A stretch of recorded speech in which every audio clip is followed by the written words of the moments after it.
Shalom, saudara yang dikasih Tuhan.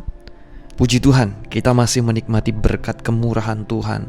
Dan saya percaya melalui pembahasan renungan ini, kita sama-sama dikuatkan, diberkati, kasih karunia dan damai sejahtera melimpahi kita semua yang mendengar. Amin. Inilah kasih karunia Tuhan. Tuhan baik pada kita, bukan karena kita baik pada Tuhan. Tuhan baik kepada kita karena memang Tuhan baik. Karena tidak sedikit orang yang berpikir, kalau saya baik kepada Tuhan, Tuhan akan baik kepada saya. Tidak seperti itu. Tuhan baik kepada kita karena memang Tuhan baik.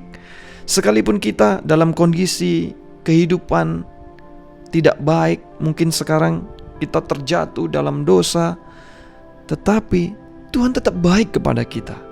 Dan ketika kita menyadari bahwa Tuhan sangat baik kepada kita, maka kebaikan Tuhan itu akan memimpin kita, menuntun kita pada pertobatan yang sesungguhnya.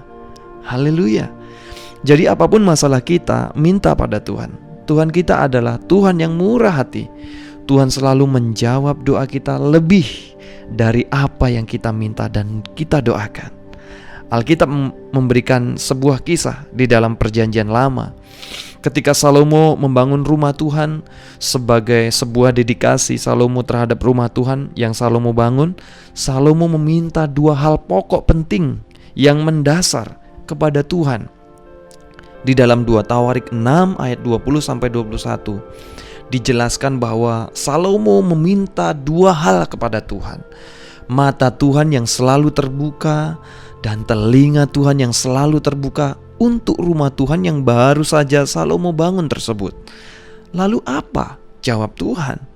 Ketika Salomo tertidur, ketika Salomo sedang tidur, Tuhan menampakkan diri kepada Salomo. Dijelaskan di dalam 2 Tawarik 7 ayat 15-16. Di sini Tuhan menjawab Salomo, "Sekarang mataku terbuka dan telingaku terbuka." Mata dan telinga yang terbuka. Tidak hanya sampai di sini. Selanjutnya dikatakan, namaku tinggal di sini. Selanjutnya juga dikatakan, mataku dan hatiku akan ada sepanjang masa. Kita perhatikan baik-baik, saudara yang kasih Tuhan. Salomo hanya meminta dua hal kepada Tuhan. Dua hal kepada Tuhan. Mata yang terbuka dan telinga yang terbuka. Tetapi apa jawab Tuhan? Tuhan menjawab, satu, mata yang terbuka. Kemudian yang kedua, telinga yang terbuka. Kemudian yang ketiga, namaku tinggal di situ. Kemudian yang keempat apa? Hatiku ada di sana. Ada 4 hal Tuhan jawab, Tuhan berikan kepada Salomo. Bukan hanya 2. Kalau kita berdoa kepada Tuhan, Tuhan menjawab doa kita lebih daripada apa yang kita doakan dan kita minta kepada Tuhan.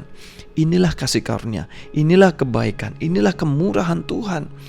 Itu sebabnya untuk kebaikan kita, mari kita bersama-sama berdoa. Kalau kita mengerti kebenaran ini, kita akan berdoa minta pada Tuhan. Meminta pada Tuhan merupakan bagian dari hidup kita, hidup di dalam, di bawah kasih karunia Tuhan. Minta pada Tuhan. Tuhan kita adalah Tuhan yang baik. Ketika Yesus memberi makan 5.000 orang laki-laki, belum termasuk wanita dan anak-anak, dengan 5 roti dan 2 ikan. Alkitab mengatakan ada satu kalimat yang menarik dalam kisah ini yang ditulis dalam Injil Yohanes. Yohanes 6 ayat 11. Di sini dikatakan, lalu Yesus mengambil roti itu, mengucap syukur dan membagi-bagikannya kepada mereka yang duduk di situ. Demikian juga dibuatnya dengan ikan-ikan itu sebanyak yang mereka kehendaki. Banyak orang mengatakan bahwa Tuhan memberikan kepada kita sebanyak yang Tuhan kehendaki. Tetapi di sini, di sebuah kisah ini dikatakan bahwa Yesus memberikan kepada mereka sebanyak yang mereka kehendaki. Yang mereka kehendaki, yang mereka mau. Selama mereka masih lapar, mereka terus menerima. Selama mereka masih lapar, mereka akan terus menerima makanan itu. Setelah mereka kenyang, apa yang terjadi? Maka suplai makanan berhenti, stop. Loh, benar kan? Perhatikan ayat ini baik-baik. Sekalipun suplai makanan itu berhenti, apa yang terjadi? Alkitab mengatakan masih sisa 12 bakul penuh. Allah bukan Allah yang pelit. Iblis selalu datang kepada kita memberi kesan seolah-olah Allah adalah Allah yang pelit. Iblis selalu datang pada kita memberi kesan seolah-olah Allah itu adalah Allah yang keras. Puji Tuhan, kita masih menikmati kebaikan Tuhan hingga hari ini. Alkitab mengatakan di dalam Roma 8 ayat 32. Roma 8 ayat 32. Di sini dikatakan Bapa di surga, Ia yang tidak menyayangkan anaknya sendiri, namun yang memberikannya kepada kita semua. Bagaimanakah mungkin Ia tidak mengaruniakan segala sesuatu kepada kita bersama-sama dengan Dia? Kesembuhan, pemulihan, berkat, semuanya akan diberikan dan tersedia bagi kita. Bapak Ibu Saudara yang kasih Tuhan, mari kita nikmati segala kebaikan dan kemurahan Tuhan. Hidup di bawah kasih karunia Tuhan, menikmati segala yang baik, segala yang ada di surga tersedia bagi kita hari ini. Puji Tuhan, Tuhan Yesus memberkati. Shalom.